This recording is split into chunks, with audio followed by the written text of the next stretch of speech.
Is the volume good? So speak like this. Okay, thank you, Amir, and welcome again to DEXA. So I'm looking forward to some interesting discussion today. And as Amir mentioned, the topic of the series is about building AI products. So I assume that's sort of what we are here trying to talk about is like how do you build successful AI product, and how would that be different from building other type of products out there. The title of the talk is like continuous delivery machine learning, and obviously you might know like continuous delivery CD is a software development concept. I'm not sure there's an official concept equivalent of that in machine learning, but something to sort of anchor discussion on is that we might have to we can borrow some of the same concept when we are building AI product, or we might have to reinvent or invent some of the same concepts for machine learning purposes. And if I have to sort of, just for the spirit of grounding the presentation on limiting the scope, because one advice I got from Amir is that instead of going through many topics and only touching a small, only slightly touching on them, he actually encouraged me to go deeper into smaller number of topics. So with that spirit, I'm going to say I'm only going to cover mostly the building aspect of AI products.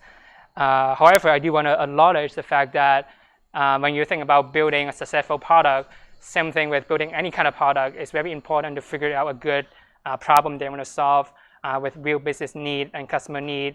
You want to go through ideation, the design, and you want to talk to your customer, and they want to actually develop the AI product, deploy it, monitor it, and service it, and sort of repeat that hopefully many times, right, in the life cycle of your product. So with that in mind, I know like this slide is probably wrong because it's simplifying things by too much. But just for the exercise of scoping, hey Lou, sorry, that was a dog. I just want to say like I will focus mostly on the bottom half of these topics, and instead of leaving the takeaway at the end of the presentation, I just want to spoil the presentation by telling you what I'm about to say. So there are a couple of overarching themes I want to cover in the presentation, not in this exact order, but I will touch on some of these themes. Number one is if you want to build a successful AI product, you should probably stop thinking it as distinct phases that you can just do one thing and then just hand off and throw it over the fence to the next person taking over. That's probably not the way to think about it. So just forget about what I just mentioned in the previous slide. Things don't work in a nice stages format. The second themes I do want to highlight throughout the talk is that if you want to build AI product, successful product company, you should start thinking like a product company, and maybe stop thinking like a consultant or academic. And there's nothing wrong with that. And also that's actually a good place to start when you are getting into the space of AI. And I would think that's the common path that many of us took. Right? As Vincent mentioned, DEXA, when we got started, we were doing some consulting, offering expertise in the area of AI to large companies. If I have to guess, in this room, there are probably a high concentration of physics and mathematics PhD compared to elsewhere. So it's a good place to start. But if you want to build a scalable AI product, then you should start thinking about other things, such as customer experience, such as customer support, and all that kind of thing.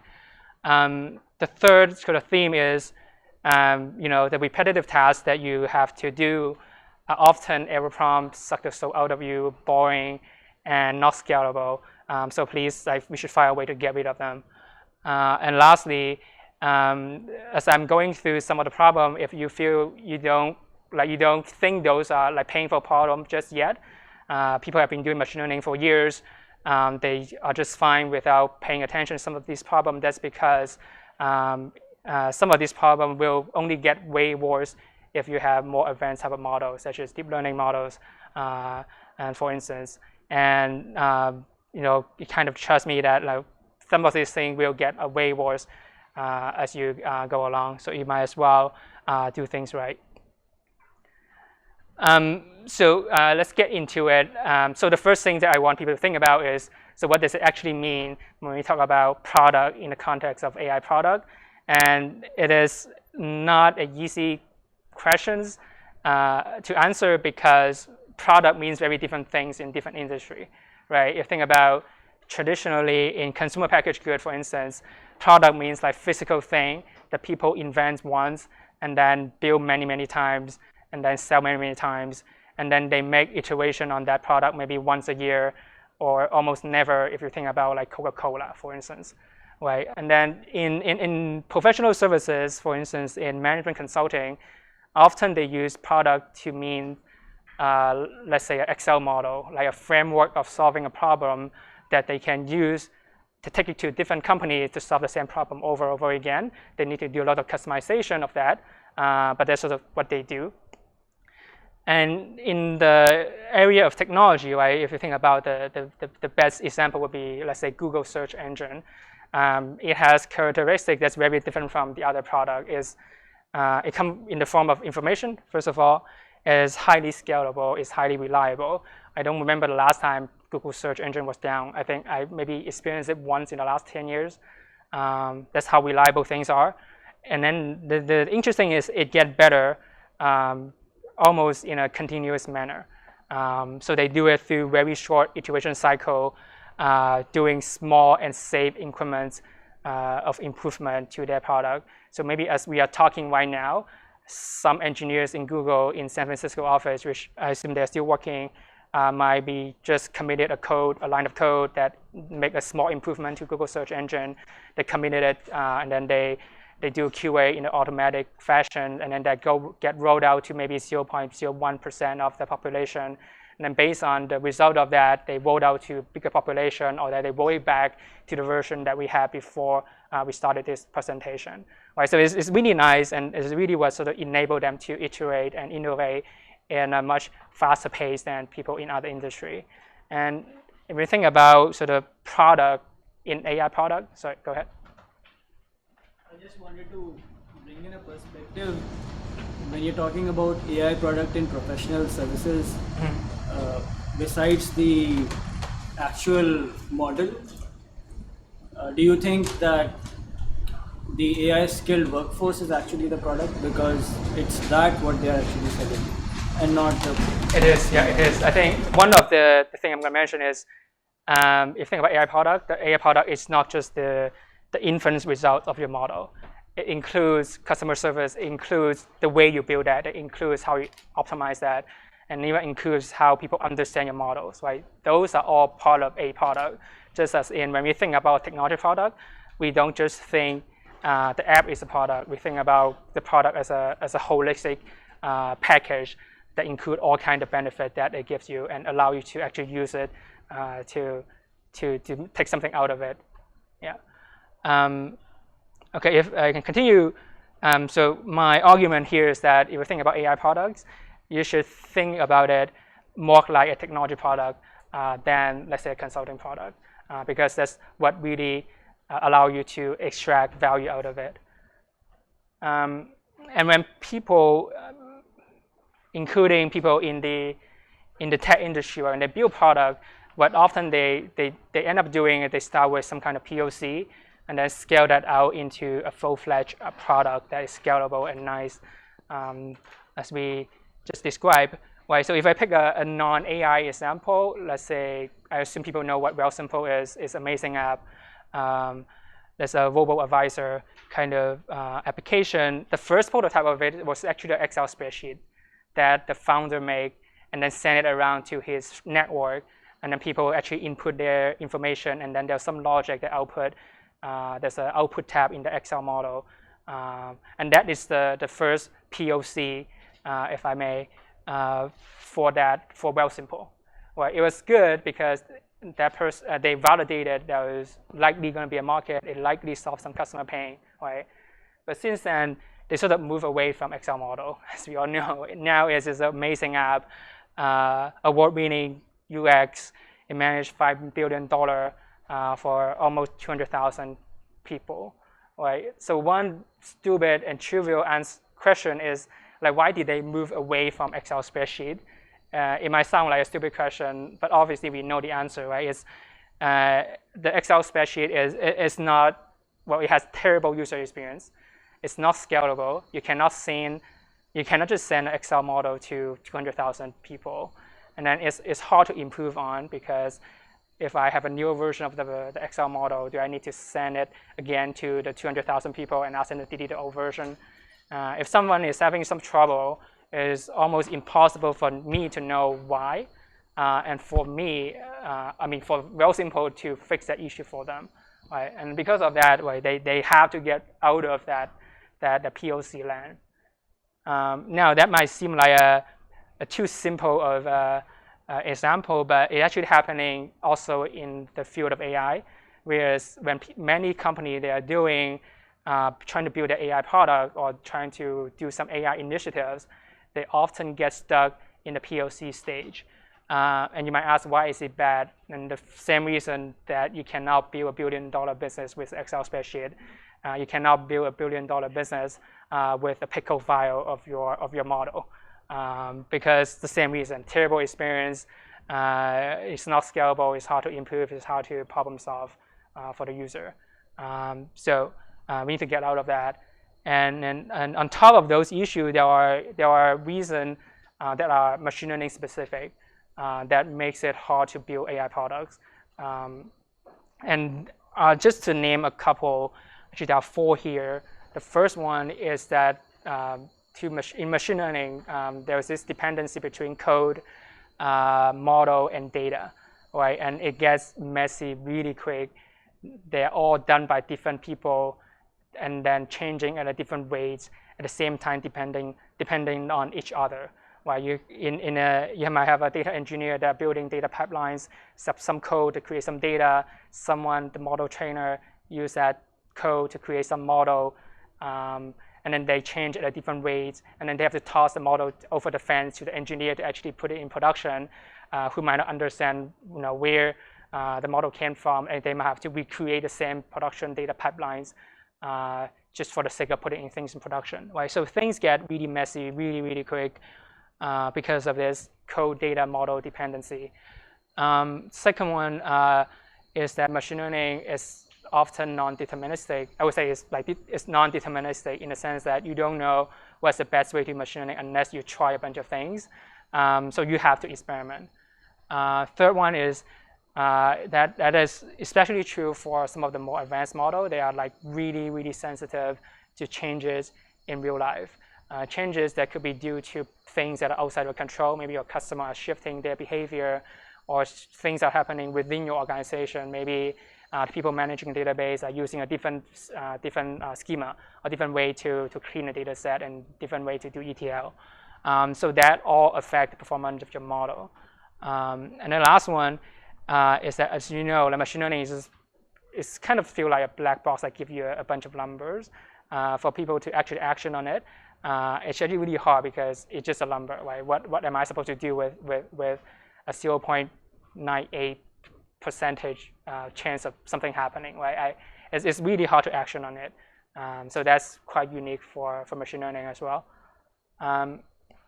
So because of that, all those characteristics with machine learning or AI product, that leads to some really common challenges that people have to deal with, taking an idea of AI product all the way to deployment.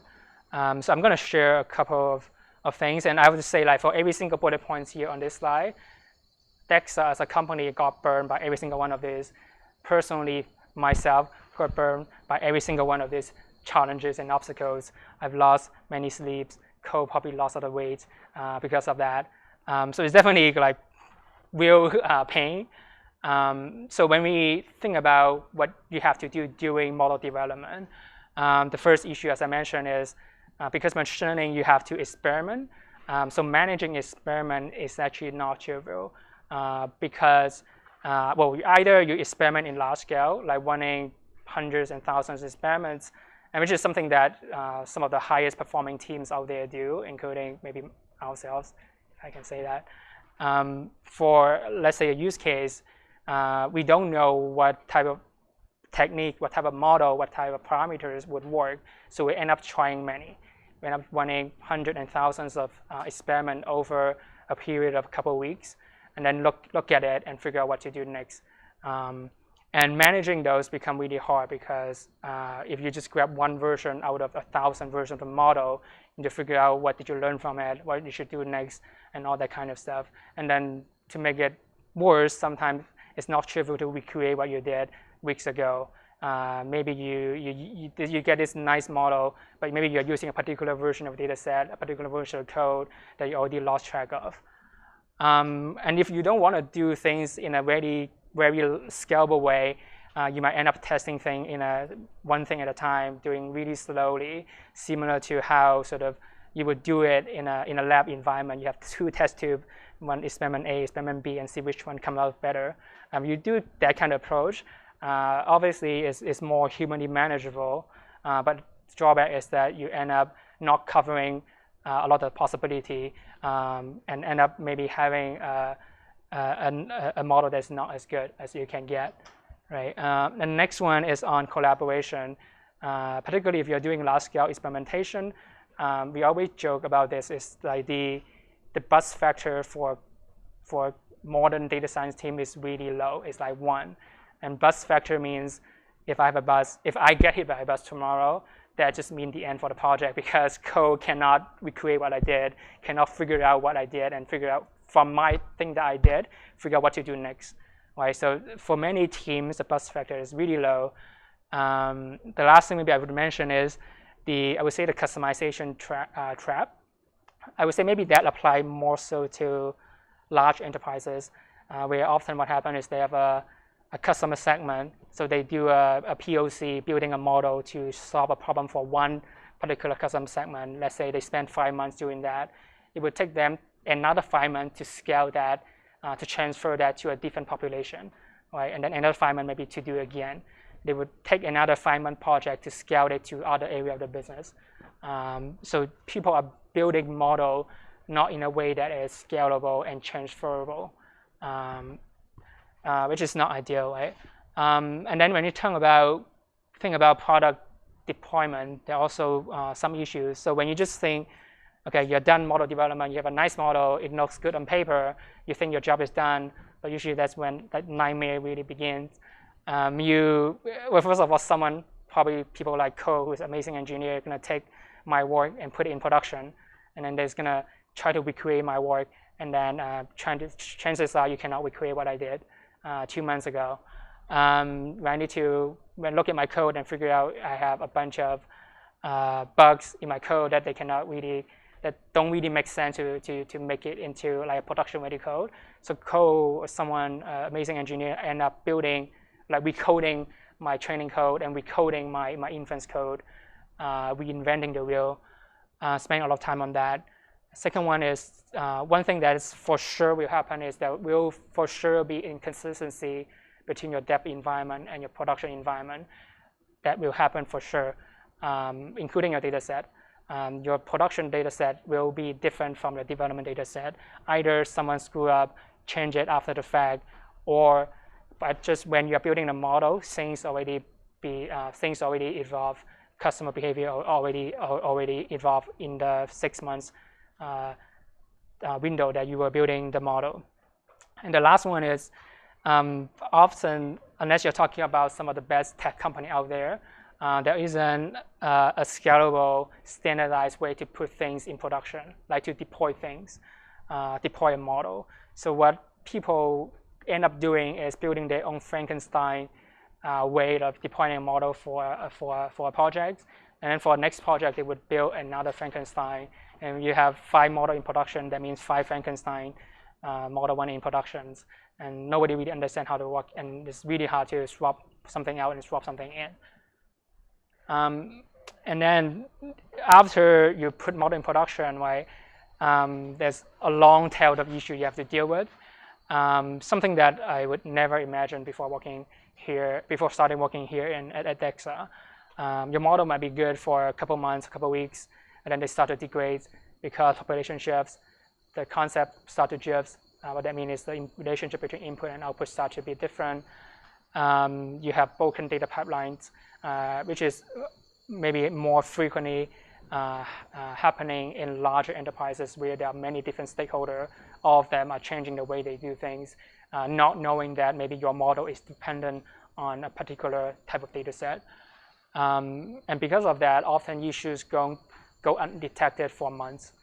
Many companies, they do model checkups, quality checks, health check on a quarterly basis. And I actually heard recently a real story from one of the banks where they did a quality check. Almost the next day, something broke. They didn't catch it for the whole quarter because they do it in a quarterly basis, and that lost a lot of money for that company specifically. Next one is machine learning is so nuanced. It's hard to know the performance of a model unless you are the person building it. So what ended up happening in the past is that you have all this, the business people, the operation people keep bugging the data scientists who build a model on a weekly basis to say, hey, like what's going on with the model? It's still good. So you end up having data scientists, instead of building model, they spend more of their time communicating with the business or servicing the need of communicating the performance of the model to the rest of the business. And then the next one is it often takes a special project to improve even the smallest thing in a model. You build a model, it's going to take, you notice, okay, maybe I should try a different way to build a model. Guess what? You're going to start a new project, and that's going to take another 6 months. And that is maybe the best case scenario already. The worst case scenario is that you have a new product that you didn't have any data for. And you might want to do a year of data collections or test and learn, depending on how you put it, just to capture new customer data on a space that you didn't know about. And then in a year, you want to start a new project and build it. And then that will take 6 months. And after that 6 months, you're going to roll it out slowly to the population. So you're probably going to take like 2 years to get like a significant improvement to your model, which is obviously not ideal. And then the last 2 points are really related to the explainability of machine learning. And one thing to keep in mind is that if you want to build a product, chances are the user of your product are not going to be technical. Chances are the operator of your product are not going to be technical. So if you just give them a bunch of number and don't understand it, they're not going to use it. And then your product, your AI product will have like 0 values to its customer. So as I said, I really got burned by every single one of these in the past. And because of that, we started to figure out a way to not get burned again. So in the past, we did notice, I would say, some good practices that will help resolve some of the issues. Some of them might require you have a tools. Some of them might require you have a process in place. Some of them might require you change your mindset slightly. So yeah, I just want to share my 2 cents, and hopefully that's going to help people in this room to not get burned by the same issue that burned us so badly before. So when it comes to model development, I would say the first thing is like change your mindset when you think about experimentation. Try to have I would call that like a shotgun approach. So again, I think I mentioned, instead of testing one thing at a time, can you find a way to run 100 experiments, 1,000 experiments at a time, and then go from there? Testing, all kinds of model types, all kinds of architecture. Like, can you do that somehow? Right? And then if you want to do that somehow, then likely you're going to need some sort of scheduler that's powerful, that allow you to do auto-scaling, that allow you to launch jobs across different platforms, because some of the models might need GPU to run it to finish in a reasonable amount of time. Some of that don't. So you might need some way to schedule and manage that process. And there are a bunch of tools out there that allow you to do it with sort of different pros and cons, and definitely happy to go into the detail later in the discussion. But that's number one. And secondly, try to have a system to manage your experiments. And when I say manage experiment, that includes every time you want an experiment out of the 1,000 experiments you run, package the code, the metadata, the configs, the parameters, the artifacts, everything that people need to recreate the same thing again. And then one way to package that, some way to archive that, so that those information are not lost, and some way for future people to fetch it and make sense of it. And that might require you to have different way to version control and track your data sets changes, your code changes, your config changes, your model changes. You can probably use GitHub for coding, to version controlling your code, but I wouldn't recommend using that for your model. And trust me, we've tried, and we have tried in one of the projects before. When we did a retro of that project, the number one lesson is like never do it again, and never use GitHub to version control model and your data set. The third one is have a way to manage your knowledge coming out of this amazing experiment you run. Well, you spend a lot of this money on GPUs to run all these models. For every single experiment, are you able to tell what happened, what you should do next? Is it clear to someone what did you learn from it, what's the insight from it, and how to recreate that insight? And more importantly, what's the next? Like who should do something about it next, and who should know about it, right? And the last one on model development is around the dev environment. Maybe is a problem also in a larger companies where different teams have their own environment, and then making the management of that harder, making the communication of knowledge also harder. But can you find a way to standardize things a little bit, including how you structure your folder, common project templates that people can use, the tool that you use, and then how do you take care of things like containerization? Right? Ask a question from online. Yeah. So they're asking that usually in data science, machine learning pipelines, issues go undetected for a long time. Can you talk a little about what methodologies you use to keep track of those? And if you're getting to it later, you can leave it for then. I'm getting to it later. Okay. But hold me accountable for that. If I don't, ask me again. Sounds good to me. And going into model deployment, right? The first recommendation you see is I'm just repeating what I just mentioned earlier, because if you are getting burned putting a model in deployment, that means you screwed up months ago. Chances are you cannot recreate that nice experiment you ran 2 months ago for production. So really have a good process using whatever it takes, either build your own tools, build your own process, or use off-the-shelf tools to handle the packaging, fetching, version controlling of your experiments. And then the last point I add to that, which I found to be very effective, is that as soon as you have a reasonably okay model, even if you don't, find a way to put it sort of in production in a way that like package it, expose to production data through some API, and quickly test its performance and see how different it is from what you are expecting. And usually that's something that people do at the very end of a 5-month journey. And then usually that's the point when they figure out there's some issues, and that leads to like delay in projects. So try to do that early and try to do that more frequently. And then the next one is a tough one because data scientists, including myself and some of my colleagues, always have trouble with this, which is trying to have a TDD mindset. For those of you who are not maybe in the software engineering role, TDD means test-driven development approach. By that it means like when you build applications, even before you write a single line of code, write the tests that describe what you expect it to be first. Do that first and then write the code, and then when you write the code, also test it right away. And then all those tests become, and when other people want to build on top of your code and build new features, they also want the same test you wrote, and also they add new tests to your code base. And I encourage people to do the same, even for data scientists projects. So when even before you write the first line of code in your application, in your production systems, write the test that describe what type of data are you expecting going into the model. write some tests to describe and test what you are expecting out of the model. Are you only expecting 1 and 0 out of the model? If that's the case, you should write a simple test to say, hey, the model is not supposed to output things that are than 1 and 0. Are you expecting 1 and 0 to fall into a certain proportion?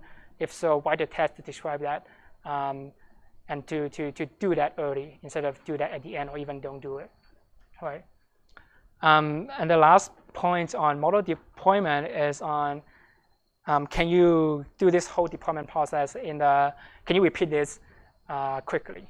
By that I mean, if you spend all this effort putting a model in production, if I have to rip the model out and replace it with a very different model, would you have to do the whole process again? If you do, it's not good. So ideally, you want to deploy your model in a way that in the future you can swap our model and swap in a different model, even if the model turned out to be very different. So in the past, maybe right now, in some of the tools out there, features like model packages, model registry, feature store, those are some of the tools and processes and tricks that people use to achieve that. And lastly, on that point, my recommendation also to, instead of trying to build a big monolithic application that is with all these things intertwined within it, try to consider a microservice approach. Try to think about how do you decouple things that are different, have separation of concern. So every sort of concern fall into the scope of one service, which you can iterate on separately without breaking the entire systems. And then within the different sort of microservices in the systems, think about they will communicate each other with a well thought out, well designed interface, which make the future improvement that much easier. And until, yeah. How do you use TDD for a stochastic model?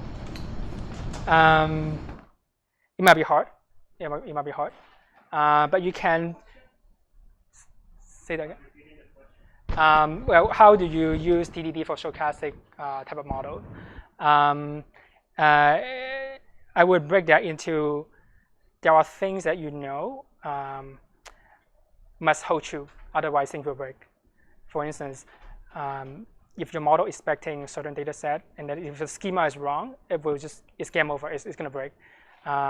If the order even of the columns are different, it will break. Right? So you want to describe those upfront. And it might sound trivial, but almost every single time when I put model in productions, one of those many 1,000 features has a wrong data type. And then and things will just like explode in my face, and I have to figure out, okay, why is that the case. And there are things that you can use, for instance, to check how what do you expect the distribution to be for your model for the input, and you want to make sure that's the case. And if you check distribution, that's also a good way to check if something is broken. For instance, I'm only expecting this amount of null values, because normally I only expect this much. If suddenly I have way too many, that would mean something upstream is broken. And that's just a signal that something that tell you what is wrong, right? In a similar, we have a similar discussion around building software, not in the context of AI, but in general. Why do people want to do TDD? Why do people want to do unit tests before they write things? Is that unit tests actually help them debug, actually help them move faster. So that's something to think about.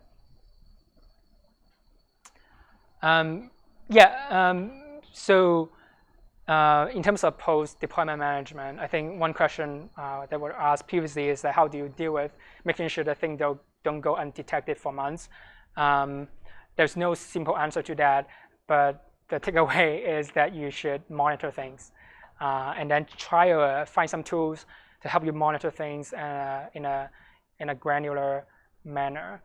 It might not be as important for simpler models where maybe you only have like 5 inputs, but you think about deep learnings models, or maybe just a simple model but with a lot of inputs, then there are a lot more nuances. They are more sensitive to changes to maybe even one of those feature that go into your model. So you want to monitor the distribution of a data set at different stage of your machine learning pipelines. Like what is it supposed to look like when you just come in? What is it supposed to look like after you drop the nans and drop the zeros? What it's supposed to look like after you do the imputation and encoding? What it's supposed to be? And for a deep learning model, like what do you expect the last layer activation to look like throughout the days, and what is normal, what is not, right? So you can, for some of the more advanced models, that's the level of granularity sometimes you have to go to help you catch errors as fast as possible and figure out what's the root cause as fast as possible. The next one, I mentioned that earlier, is that if you want to build AI product, then you should think about product not just in the scope of the model. The maintenance part of model is also part of the product, right? So you should think about implementing some alerting processes with some issue resolution rules. And as a start, you can just have some rule-based systems, right? If this happened, I'm going to send it to Cole and he look into it, but it's not a breaking issues. But if this kind of issue happen, that's a breaking changes, someone need to go get notified no matter what time of the day it is, right? That kind of thing, which is something like some of the most reliable tech product is being done, right? If middle of the day, if an app that I use crash, someone will get nervous almost right away, right? And then because of all the alerting system in place, or the monitoring system in place, it will be fairly easy for people to trace the issue back into the individual line of code and fix that. And then on related to that concept is that a recommendation is try to decouple the monitoring and management aspect of your model from the building part of your model. What that means is try not to hard code all kind of monitoring and logging things in the model, because there are a couple of reasons why that's not a good idea. But it solves the issue, first things, acknowledge that. But if you do that, then it's not repeatable because you're hard coding things. If you have a different model, then you're going to hard code the same thing or hard code different things, right? Try to think about a scalable way to do it. And the second reason is that if you build your model and build your application and then hard code all kind of logging things into it, then it's impossible for someone else to understand what it means. Which is sometimes the case you need to avoid. As I mentioned, if you want to build a product, the users are not technical. The people managing the model probably are not technical. People operating the model are probably not technical. You kind of want to enable them so that they can do some of the monitoring themselves, so that you can cut down the long tail thing that you might have to do. The next one, it sounds easy, but it's actually one of the hardest concepts here. Is that can you make this model better in a scalable way? So can you make this model better without going to another 6 months of lengthy project, going to a year of data collection projects, and then followed by 6 months of project, followed by 6 months of evaluation? Like, can you make that better, faster? So start thinking beyond manual A/B testing, and start thinking beyond the slow test and learn approach that we used to do for analytics. So one possible way to do it is think about some form of active learning. Can you automate the exploration of uncertain and uncertain space for maybe a small percentage of your inference? And then with that, you capture information that you didn't know about, and then you retrain the model automatically based on that, so that it learns from things that were not available in your historical data set. So there are different ways to do it. I wouldn't say maybe outside of the big tech company, very few company has figured out the best way to do it. Every company does it differently, but that's something that we should start thinking about.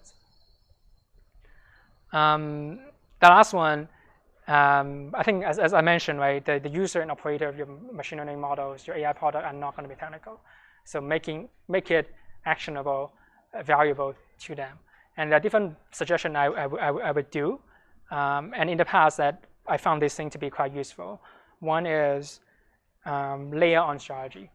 What I mean by that is that your model probably outputs some numbers, but you can layer on strategy that people can understand, so that it's more actionable. For instance, maybe you have a model that predicts probability of churn of a customer leaving your company. A 0.8 is not that actionable, but maybe you can layer on top of it a customer persona, maybe layer on top of a customer segment, and then define some rules so that the people in a call center, for instance, can make a decision action on it. Maybe the rule is going to be if it is a VIP client and have a high score, then you should maybe give him a call and have an in-depth discussion with that person, figure out what's wrong. If it's a low number, then in that particular segment, maybe in a student kind of segment who's digital enabled, maybe instead of calling that person, you should give a recommendation on over the app, maybe send an email, send messages, that kind of strategies. And that's where you really need to bring in the subject matter expertise from the subject matter experts on that. The next one, on the explainability side, I'm not sure many of you know, right, there are tools out there that help people figure out why a model is making a prediction. So like SHAPS and NIME scores, just to name like two, I think one of the most popular tools out there. I would say that be careful using those tools because what you don't want to happen is you have a black box explaining and a black box and creating a bunch of numbers to explain another bunch of numbers. So definitely work with the user, the operator, figure out what makes sense for them, like what information do they need to action on something. Next one is find a way to lower the friction for non-technical people to manage the model for you. So that might mean maybe some tools so that they know the performance of the model at all times, some tools so they can know the issue of the model at all times, some ways for people to retrain the model without going through the data scientists and redoing the projects, something sort of in that direction. Right? And the last one, I also think is quite important, even though I put it to the last, is that often to really take advantage of machine learning and really action on it, you need a way to trace the model outcome back to the prediction that were made, back to the inference input data set, back to the model that you use, back to how you train the model, like the training condition, back to the data set you use. So if you certainly notice the model is making a mistake, you can trace all the way back and figure out what is wrong. Right? You think about the analogy in the IT space, when something is wrong, there is a system for people to trace back to the code level and figure out what is wrong. It's hard to do for machine learning, but start thinking about using tools, processes that you build in-house to be able to do that. Happy to share some tips on how to do that, but this is hugely important. And it might take you some time at the beginning to set that up, but that's going to end up saving you a lot later on when people are questioning you, why is your model not performing well, and then give you maybe a week to fix that. That's when all this monitoring and tracking mechanism really come into play. So yeah, that's pretty much all I have in terms of the presentation. Can I ask 2 questions from Yeah. online people? Yeah. So one is on the deployment topic, how do you decide the scope of the microservice when you're dealing with machine learning models? It's never an easy answer for that. A couple considerations. One is think about like separation concern. Like for each microservice, think about what is it supposed to do. Does it have the minimal amount of thing that it needs to does its job? Right? If a microservice, the job is to make a prediction, then it needs to only make predictions. Maybe it is another sort of concern that get that predictions and do quality control on it. Right? It's separate things. Right? So like the number one thing I would say is think about like separation of concern. The other thing to think about is like the interface between each other, right? And think about like how do you communicate with each of the microservices. Some of them might be important. Like for instance, if you are doing real-time inferencing, right, and that which you have to maintain a certain SLA, you want to make predictions and send the prediction out in like 0.1 seconds, then you probably don't want to have a lot of things, unnecessary things, in that critical path, right? So that's something else to think about. Code, do you have anything to add to that? Yeah, so I think one of the ideas that I usually operate on when I'm working with kind of models specifically is whatever that model needs to do, I wrap that behind a microservice. So if it has to do inference and retraining, kind of have that behind a microservice, just for those things. The mentality that I usually operate on is I should be able to swap out that model. Like, it might be right now just an XGBoost, but then I want to move to some kind of deep learning model. I should be able to do that and not affect anything else within the system. So again, separation of concern is kind of the big mindset there. But that should be the idea. The specific is if I can rip this thing out, switch it up, change it, but it doesn't affect anything, then you have a proper microservice methodology in place. Yeah, and I would say one mistake I would say is that a lot of people got to that point, and then they try to wrap everything into one package because they didn't do separation of concern early on. So by the time they get it, they just have like this gigantic code base that's hard to separate.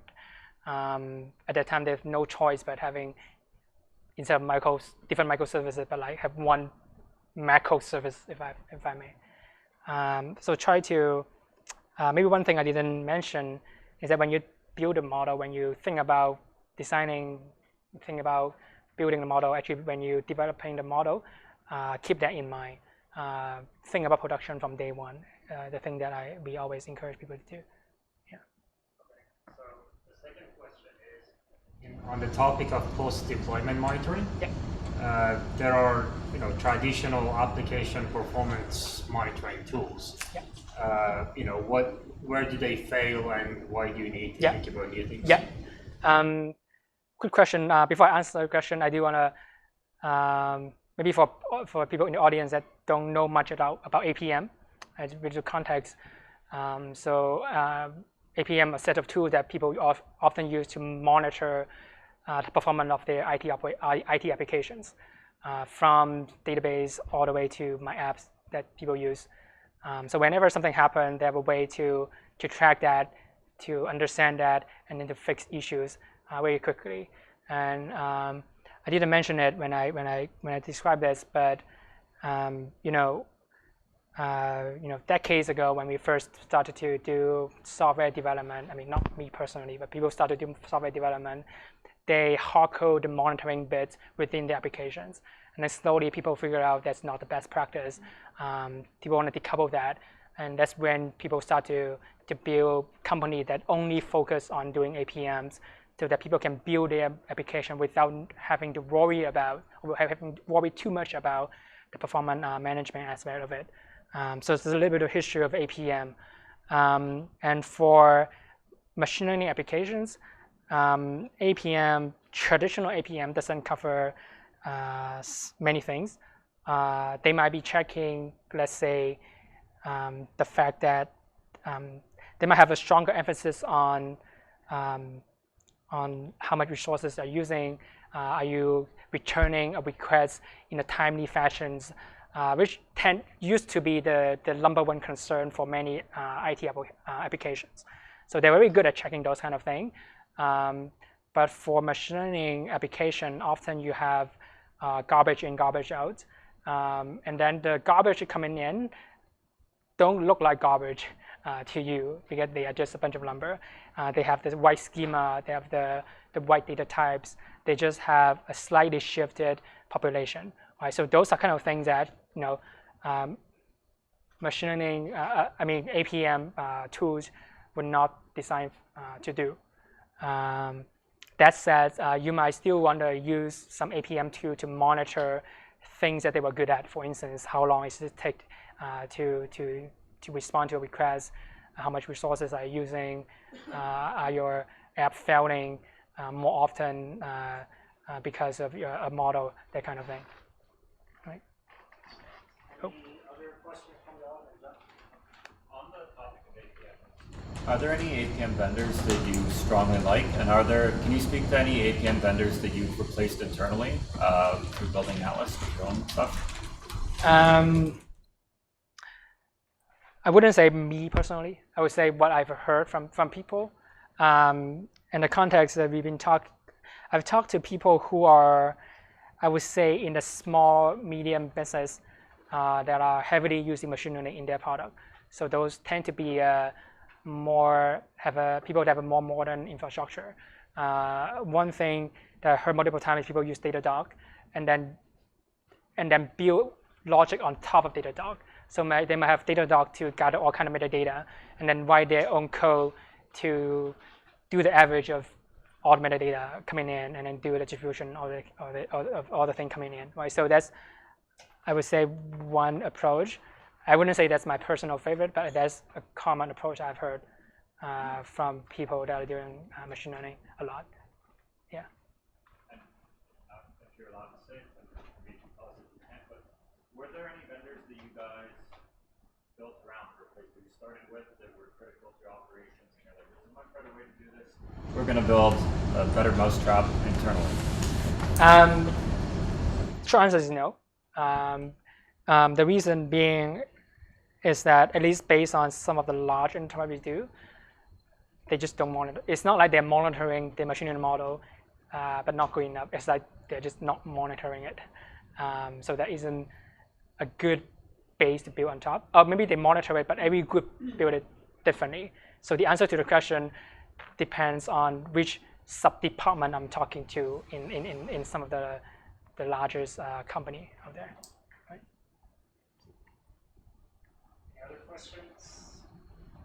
Any thoughts from the facilitators so far? Or do you want to come back out to the bridge? Okay, so let's take 5 minutes to stretch your legs, walk around a bit, and then we'll come back and continue. When I come back, do I?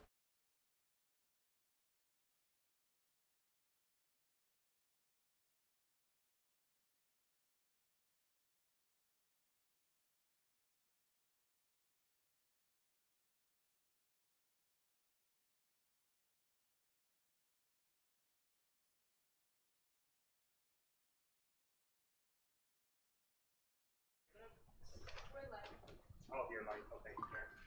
Okay, so what we're going to do is that we're going to go through the takeaways.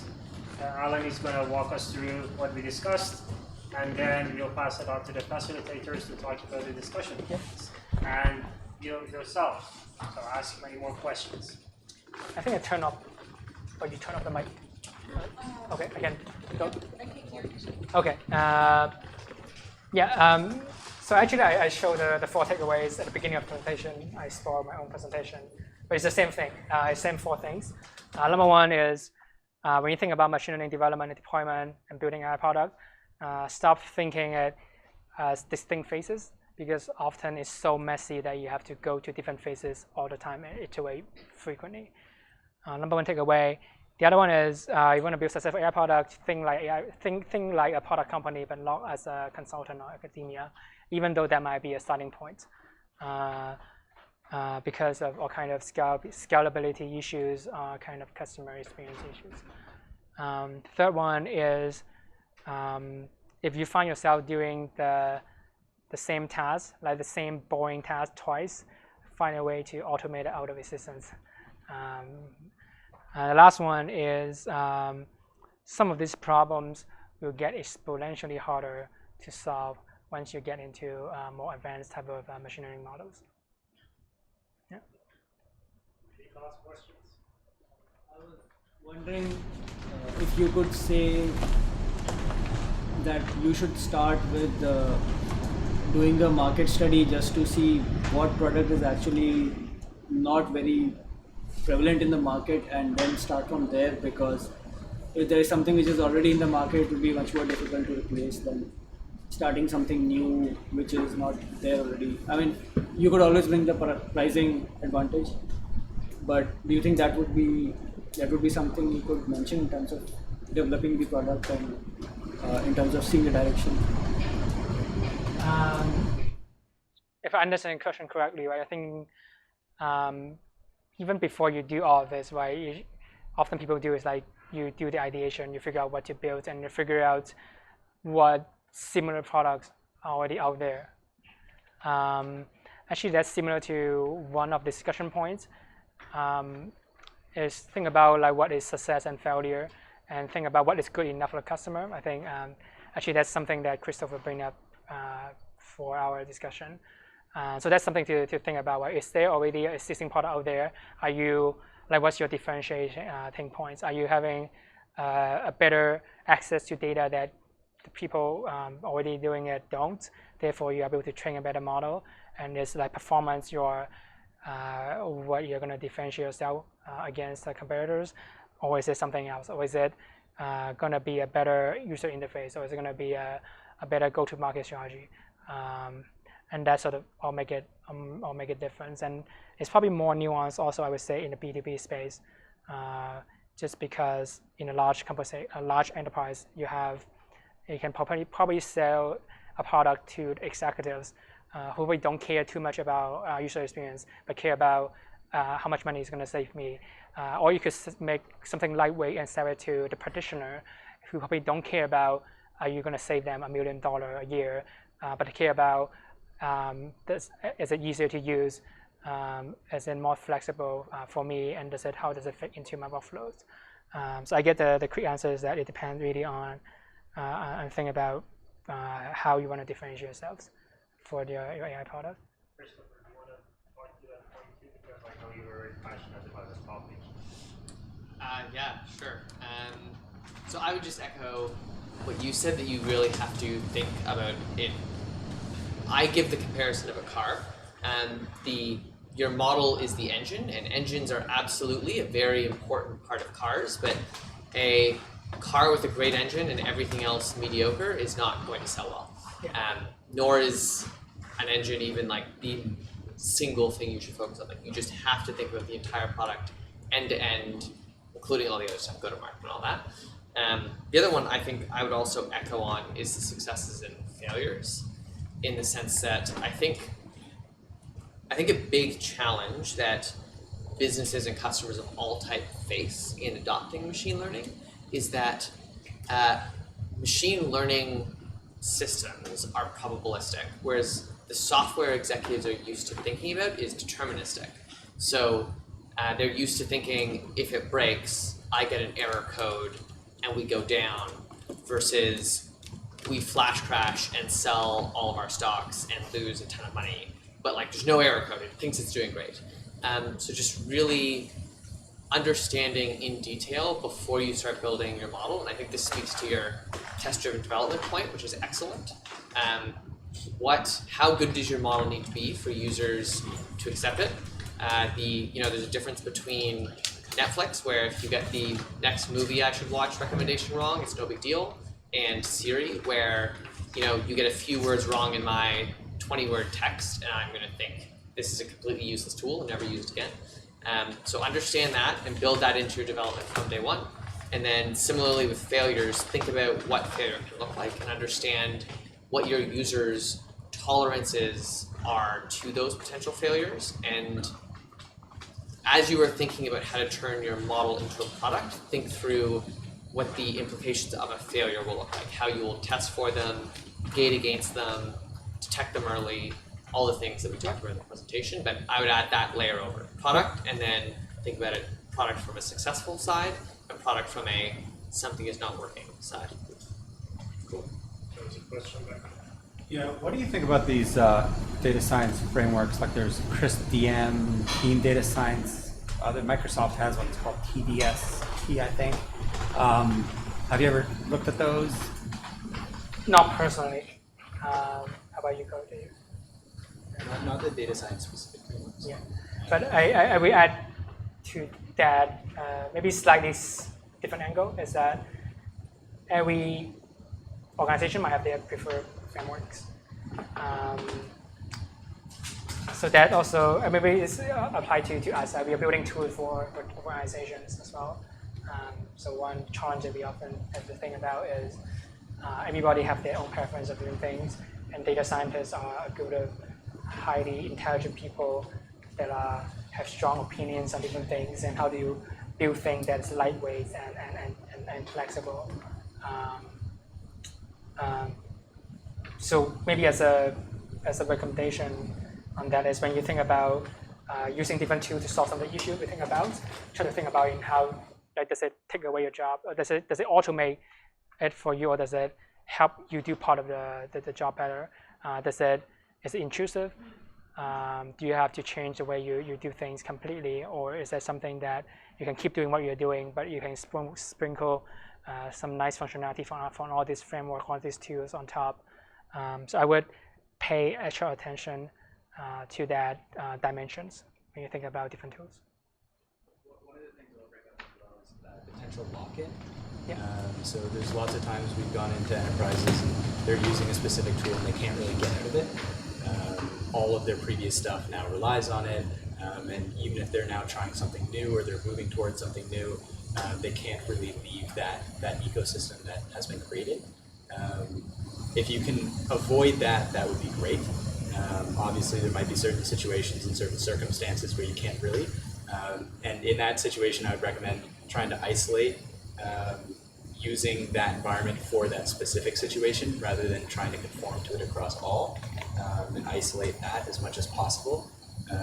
Because if you get locked into a certain environment, a certain way of working, you're not going to be able to adapt to the new things that come out. And one thing that's happening right now is since the market's so fragmented in who's using what and how they're using those things, trying to be in a position where you can be nimble and adapt with the ecosystem is very, very helpful, especially at this point in time.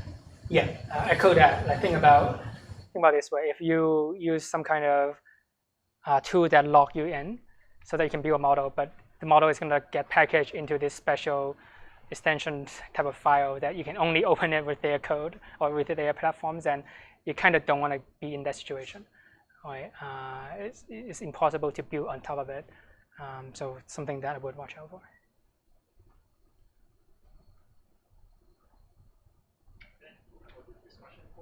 Oh, yeah.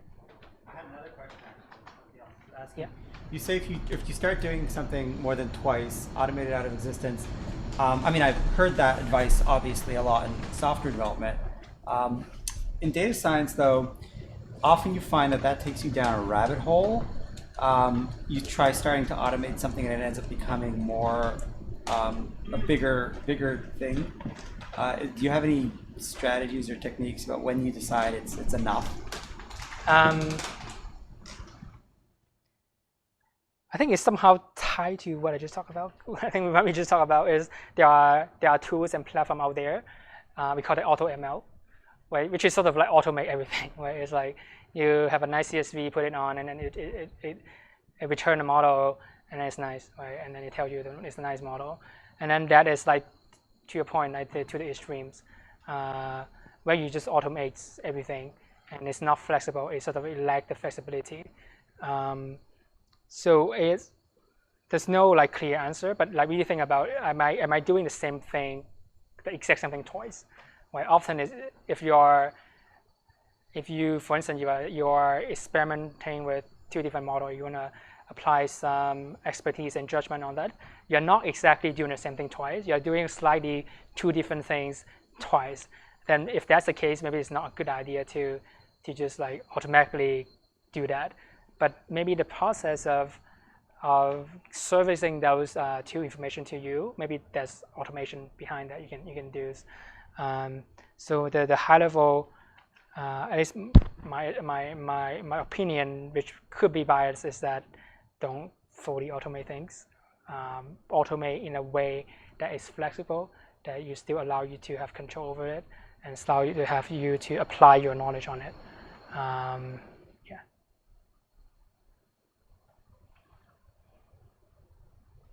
Yep.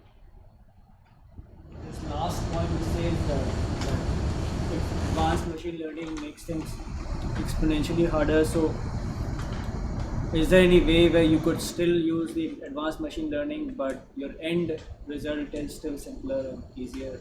Is that something you have thought about? Any workaround that you must have? Are you saying you still want to use more advanced model, but don't worry about, without having to worry about these issues? No, you still need to have the decisions also. It's just that when you finally deploy, then you would bring out an alternative way where the challenges which come from the advanced machine learning model are taken care of by an alternative route. Really depends on the type of issues you're talking about. If Even that you could just use the advanced machine learning model to identify some key features and then just use those features in a more simpler way. what are your thoughts? I mean, it could be a discussion point. We could always everyone talk about it. It depends on like the thing that you struggle with. If you're struggling with explainability, like be able to understand the model, explain it to people acting on it, there isn't like a turnkey solution that you can just apply to make it go away.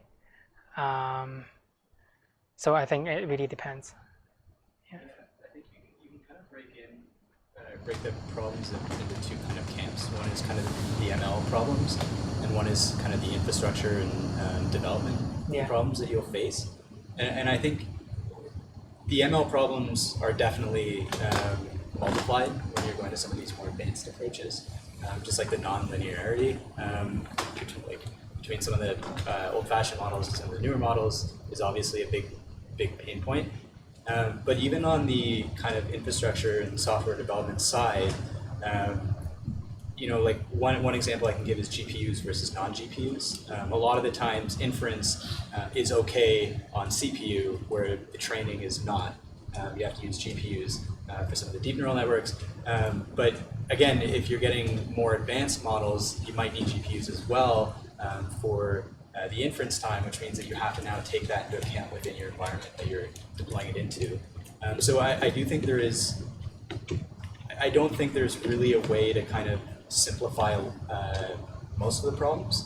There might be certain situations, depending on the size of the model and kind of what you're trying to do with it, that you might be able to, but it'll be purely circumstantial.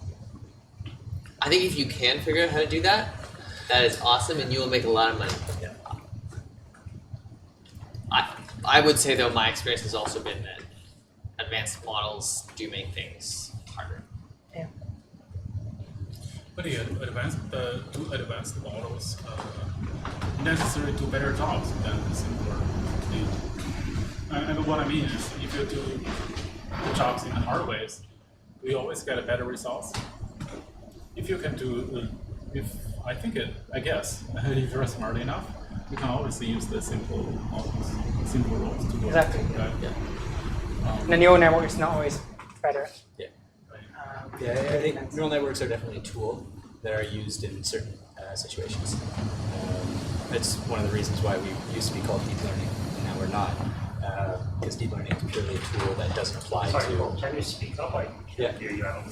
So I was just saying, like we used to be called deep learning, but to really hit home the fact that it's purely a tool and isn't kind of a catch-all for all circumstances is the reason, or one of the big reasons why we changed the name. So if you don't have to use an advanced model, then definitely don't.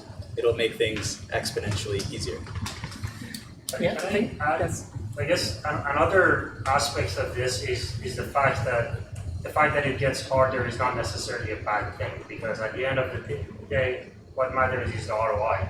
If you're getting that much more return on that investment, that's perfectly fine. But in 99.9% of cases, probably logistic regression is enough. So why deal with deep learning if you don't have to? I guess that's sort of the balance that you have to find out. Yeah. Yeah, and I'll also add to maybe a point that I was mentioning. When you try to build up the infrastructure, the tools, the system to deploy model, try not to make something that will only work for one type of model, right? Because the goal is that you're exactly right. Sometimes a more advanced model works better, sometimes vice versa. And often you don't know which one is the case before you started. So try to have the capability to be able to swap things in and out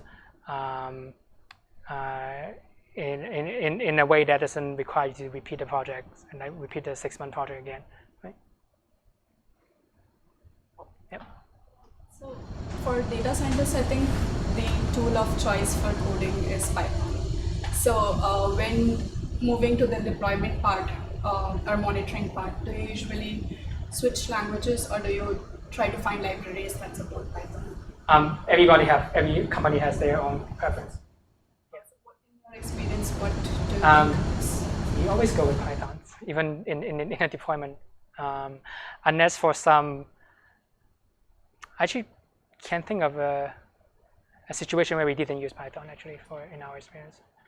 But I do know that in some organizations they have to use Java, for instance, like for certain IT reasons.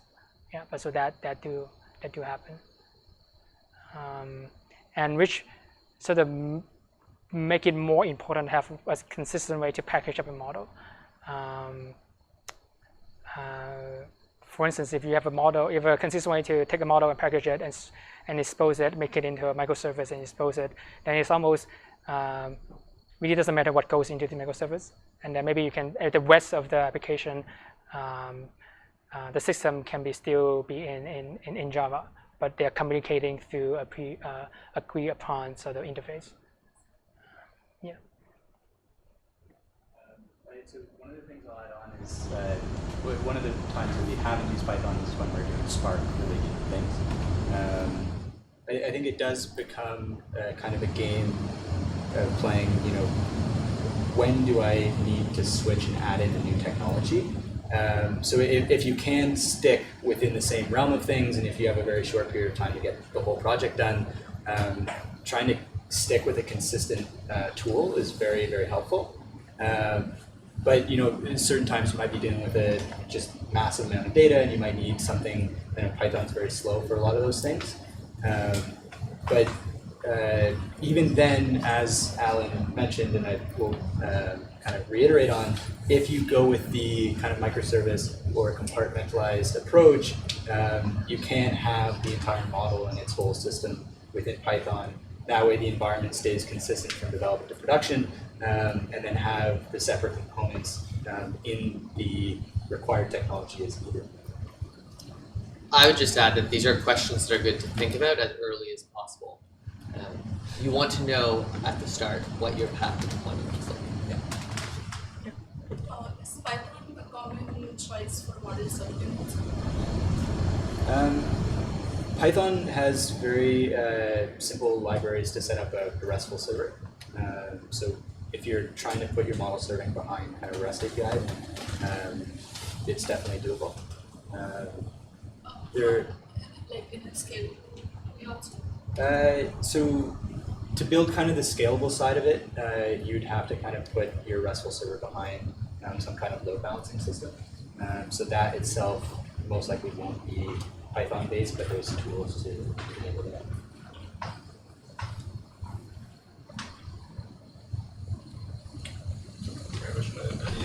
Manage the trade-off between the generalization and flexibility you want to put in a tool, and making it very easy to understand and use, especially across an organization. You're trying to get collaboration.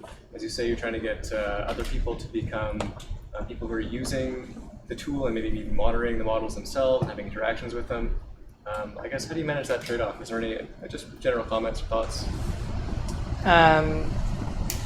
We are probably in the pro flexibility camp in general, and do you want to explain why? So If you're building tools specifically for people who are doing machine learning, again, back to kind of the fragmented market and kind of rapid changes that are going on, being as flexible as possible is definitely very important. Obviously, layering things on top of it to kind of have some consistency is a difficult challenge when you're trying to make that trade-off of flexibility.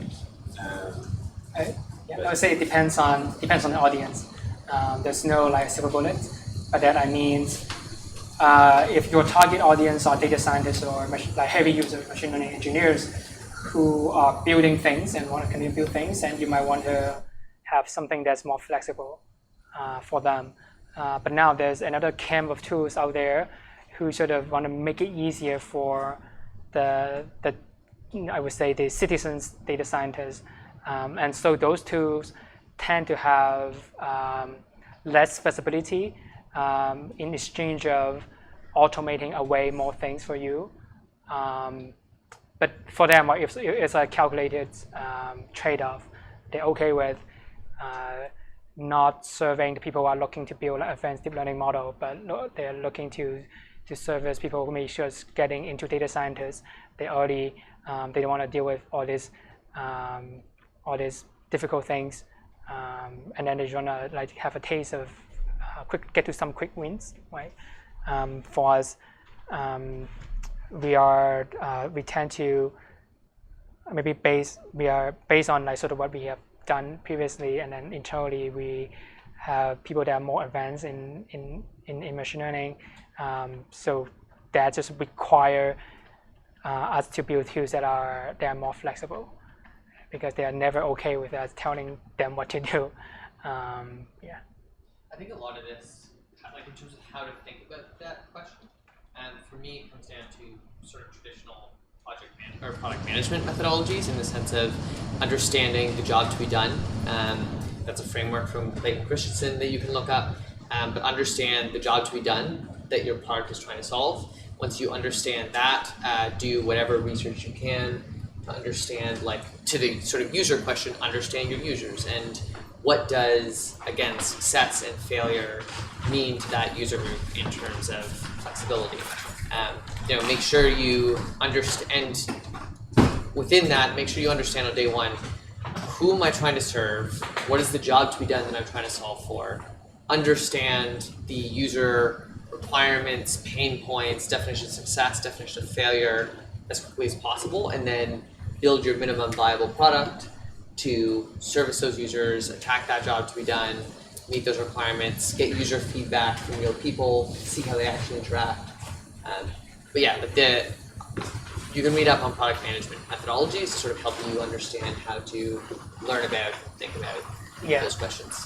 Yeah, so if you have a big group of target audience in mind, chances are you can segment that even further, and every segment will have their different preference. Data scientists, they're all different. They are within data scientist group. There are different type of data scientists. Some maybe are more advanced, some are less so. Some prefer a certain way of doing things. The other prefer the other way of doing things, and so figuring out which subgroup you're talking about. Same thing if you are building, let's say, machine learning AI product for banking customer, for instance. There isn't just one type of banking customer. There are many different archetypes of banking customers, and they're all looking for different things. Some of them are okay with model with lower performance. Some of them maybe have a lower tolerance on mistakes. So they are all like sort of different. Echo your points is that beginning try to understand different archetypes of customers, and maybe try to, as a starting point, focus on one group. Yeah. A question about communication. So we'll latch on to the definition of success. Let's say you have executive people you want to convince to deploy your model, and they have currently have a manual process with an error rate of, let's say, 5%. You build this model that has an error rate of 3. For someone who's not that well versed in analytics, you will look at the errors and say, you're recommending this customer who already bought a humidifier, you're recommending a humidifier. what the hell is it doing? Because that's how we think, right? You can look at your staff and say, John made a mistake of recommending this item to the wrong person. Bill made a mistake, but he's going to look at your model as one entity and say, your model is making a mistake. How do I trust the rest of your results, given that I've seen this stupid thing happen? Yeah. Like one thing that we learned in early days is that it's never a good idea to chase the metrics because that's often you would get burned if you do that. Like for instance, if you're assuming you're thinking about like a consulting kind of project where you're building something for people, it almost never end well if you say I want to build a model that optimize this one number and then make it like as low as possible, as high as possible. There are cases where you said like the model get it wrong, but the person actually got it right, or vice versa. So one recommendation is try to avoid falling into that traps and try to break down the problem into smaller chunks. For instance, if you, instead of looking at that one person, right, at aggregate level, are across a set of different business metrics and model metrics, are you performing better than business as usual?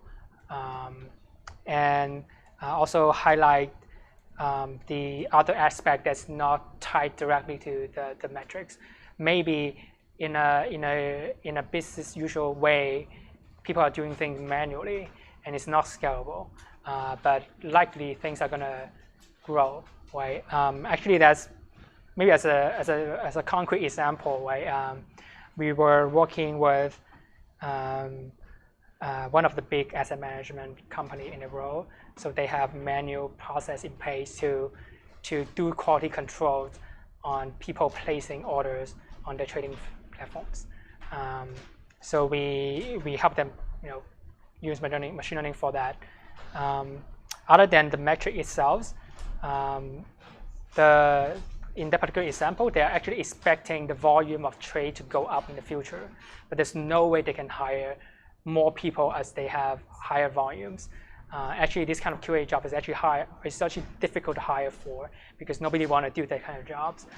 So they almost have no options. Like staying as BAU is actually not an option for them, right? So for that particular example, right, other than just communicating that one metrics when optimizing for, we also communicate the other benefits and other things that machine learning will allow you to do that you cannot keep doing in a business as usual way. Two thoughts on that. The first, just the communication point specifically. I think there is a separate skill set. Like there's a reason why salespeople exist and have existed for a long time, and it's because there is actually a real skill to getting those executives to buy in and buy your product. So I think I do not think sales and marketing are going to go anywhere. I think they're still needed in the machine learning age. I would also say, just to the specific point of failures, I don't think it's all or nothing. You can have a model that says, use the model end result of the model if confidence is above a certain threshold, and if it isn't, throw it to a person. So yeah, you don't need to try and go either or. Right, so maybe we can go to the next slide and Christopher can walk us through anything that we haven't discussed in terms of the discussion points. I think my laptop just froze. Do you remember your discussion points, Christopher? Do you want to? I do. I only want to add, if people have questions, we can talk about them. They were, so we talked about going from 0 to 1 versus 1.0 to version not 1.0, developing new methodologies, defining and understanding the implications of success and failure, which I think we've talked lots about, and creating AI in a big corporation versus a startup versus a small company, which is a whole probably topic unto itself. But I would just add two things. The first one is I think it's really important to involve engineering from day one, and that's everything from the actual person who's going to be doing the engineering work with you to make your model real in the world in production, and also things we've talked about around thinking through, what language is your model going to be implemented in, all that sort of stuff. The other point I just want to make is that I've been in a number of these types of events where we as a community are all trying to learn how do you do this really well, and someone like me or Alan or whoever stands up and gives a presentation on here's what we've learned, and these things always sound very authoritative, like there is an answer. And I just would emphasize that we are still in the period where everybody is learning how you do AI and machine learning really well in production in the real world. We're still waiting for our first machine learning first powered companies to arise. Maybe the product management and agile methodologies that we're all familiar with from digital will port over one-to-one and be the best methodologies for building ML products. Maybe they won't. And I think that means don't feel like you are the only one who is making mistakes and struggling to figure it out. Everybody else also is. The only difference is how much they talk about it. But the other thing is, it's a really exciting time to be in the field. So, experiment, be bold. If you think you can do something big and transformative, you've got a shot at doing it. I don't think we're going to see the next sort of like big, digital app come out. Like we've probably seen a lot of those big apps come out already, but I think we have yet to see the big machine learning ideas in companies. And it could be your idea. So be bold, experiment, take risks, be ambitious, and don't worry that you're the only one who's hitting bumps on the road. We all are. Awesome. So, yes, last chance for those who haven't asked questions or haven't shared their thoughts, including those who deploy on Fridays. I have a technical question on test-driven development of training. So, do you write tests on your training pipeline, and what do those look like? Originally, no. And then we figured out it's a better idea to do it. And then eventually the answer is yes, like we do that. We write tests for the training bit as well. And maybe to echo something that Cole mentioned, right? You think about there are things that are software related, like software development related, and for those, definitely write tests on it. There are things that are data related and machine learning related. Those are the things that's harder to test because you're still experimenting with it. One tip I would give is that as you are training the model, can you automatically summarize the characteristic of the data set you're expecting, so that in the future when you want to deploy this model, the test is almost already there for you. One thing I'll add to that is when you start going through the true TDD methodology, one of the things that you learn first is the first test that you write is actually like, does this function or does this thing even exist? So you really start at the bare minimum of like, does my code exist, and then does it work? So it follows that as you're working on kind of your training pipeline, there's always something that you can validate.